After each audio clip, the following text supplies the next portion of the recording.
ကန်ဒီကိုဘာကြောင့်သုံးသင့်တာလဲအဖေကရှင်းပါတယ်ဘယ်စိတ်မှလုံးဝမပါတဲ့ NOV technology နဲ့ထုတ်လုပ်ထားတာက flight ကန်ဒီတစ်မျိုးပဲရှိပါတယ် NOV ဆိုတာကဘာလဲ NOV ဆိုတာက nitric oxide booster nitric oxide ကယောက်ျားတွေအတွက်အရေးကြီးပါတယ်တွေးကြောတွေကိုချဲ့ပြီးတွေးလေပတ်မှုတွေကိုကောင်းမွန်စေတဲ့အတွက်ညီလေးထောင်မက်လာစေဖို့ nitric oxide ကမရှိမဖြစ်လိုအပ်ပါတယ်ဗျာ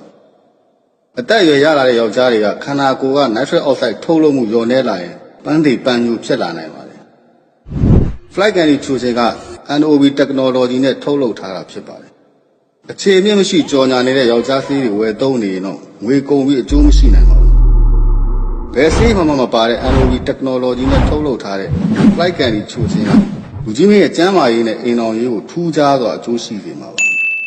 flight ကန်ဒီတစ်ခုမှချိုစင်10လုံးပါပါတယ်တကူကို6000ပါ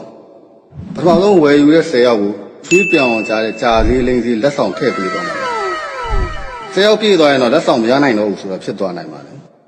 ပေါ်တော်နောက်ကိုနှိပ်ပြီးအခုပဲမှာယူနိုင်ပါတယ်ဒီဗီဒီယိုမှာပါတဲ့ဖုန်းနံပါတ်ကိုလည်း9မိနစ်အတွင်းဆက်သွယ်မှာယူလိုက်ပါ